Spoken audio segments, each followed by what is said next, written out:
দিচ্ছি এক ফালি লেবুর রস। তো মজা হবে, এত ভালো লাগবে আসলে ভাবতেও পারিনি।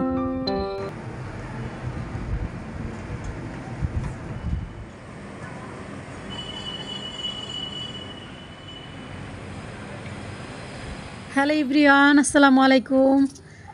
এই যে দেখেন, মুরগির সাথে রীতিমতো যুদ্ধ শুরু করে দিয়েছি, কারণ আজকে একদম আস্ত মুরগি ফ্রাই করব। সেজন্য মুরগিটাকে খুব ভালো করে পরিষ্কার করে নিচ্ছি। সবসময় তো আসলে পিস পিস করে মুরগি ফ্রাই করা হয়, তবে এইভাবে আস্ত মুরগি আসলে কখনো ফ্রাই করিনি, আজকে প্রথম ট্রাই করব। জানি না কেমন হবে, তবে যদি ভালো লাগে তাহলে নেক্সট টাইম আবার করব, আর যদি ভালো না লাগে তাহলে এবারই প্রথম এবং এইবারই শেষ। যেহেতু আমার আগে থেকে আস্ত মুরগি ফ্রাই করার অভিজ্ঞতাটা নাই, সেজন্য আমি চাচ্ছি যে আজকে অভিজ্ঞতাটা তৈরি করি। তো এখন জানি না, আল্লাহই ভালো জানেন যে কেমন হয়, তবে আমি মনে করি সব ধরনের অভিজ্ঞতা থাকা উচিত। সব ধরনের অভিজ্ঞতা থাকলে কিন্তু কম্পেয়ার করা যায় যে কোনটা ভালো হবে, কোনটা মন্দ হবে। তো যাই হোক, মুরগিটাকে আমি খুব ভালো করে ধুয়ে নিয়েছি, আর এখন পুরো মুরগিটাকে আমি এইভাবে চিরি চিরি করে কেটে নেব, যাতে করে মশলাগুলো খুব ভালোভাবে এর ভিতরে সেট হতে পারে। আর এভাবে চিরি চিরি করে কেটে নিলে কিন্তু খুব তাড়াতাড়ি সিদ্ধ হয়ে যায়, খুব সুন্দর করে ভাজা হয়।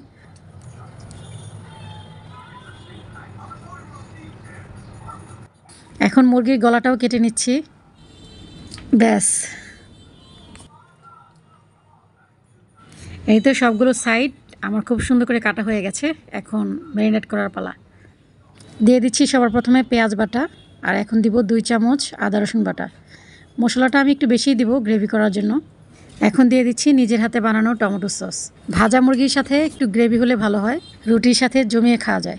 এখন দিয়ে দিলাম 2 চামচ মরিচের গুঁড়ো, 1 চামচ দিয়ে দিলাম গরম মশলার গুঁড়ো, আর সামান্য একটু দিয়ে দিব কাবাব মশলা, স্বাদ মতো লবণ, আর টক দই।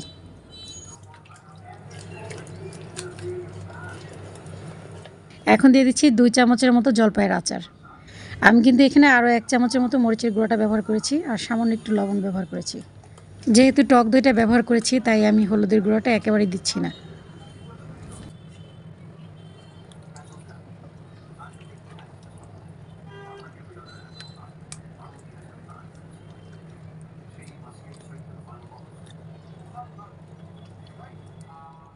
পুরো আস্ত মুরগিটাতে আমি মশলাগুলো মাখিয়ে নিয়েছি খুব সুন্দর করে। এখন ম্যারিনেট করে রেখে দিব প্রায় 2 ঘন্টার মতো।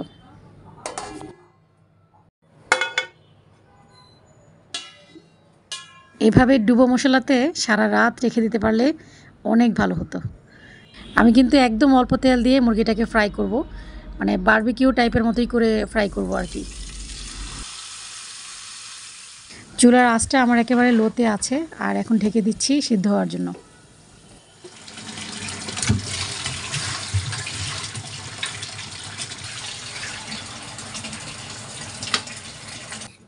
চিকেন ফ্রাইয়ের সাথে সালাদ না হলে কি ভালো লাগে বলেন? সেজন্য এখন স্পেশাল একটা সালাদ বানাচ্ছি।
সামান্য একটু মধু দিয়ে দিচ্ছি, যেহেতু টক দইটা ব্যবহার করব।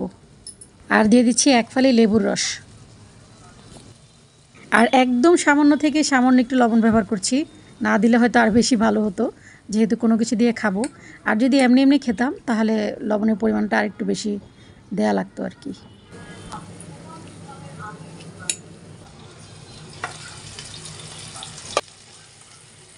মুরগির উপরের সাইড আর নিচের সাইডটা কিন্তু খুব সুন্দর ভাজা হয়েছে, আর কোমরের দুই পাশটা একেবারেই সাদা দেখা যাচ্ছে, সেজন্য এখন ধরে ধরে আমাকে ভাজতে হচ্ছে। তবে আমি মনে করি কি, মানে একদম ডুবো তেলে যদি পুরো আস্ত মুরগিটা ভাজা যায় তাহলে অনেক বেশি ভালো হয়। এইভাবে বারবিকিউ স্টাইলে করতে গিয়ে আমি আসলে একেবারে ধরা খেয়ে গেছি।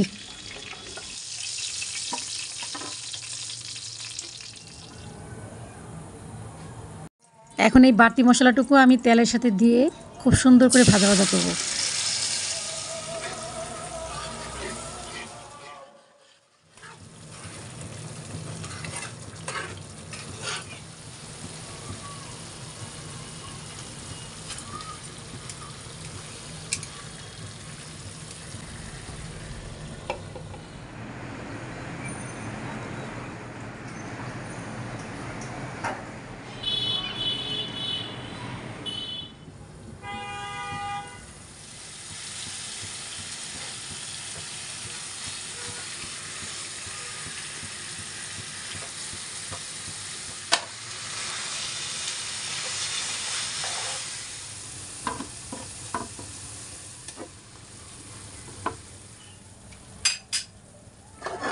চিকেন ফ্রাইয়ের সাথে এরকম গ্রেভি হলে কিন্তু অনেক ভালো হয় খেতে।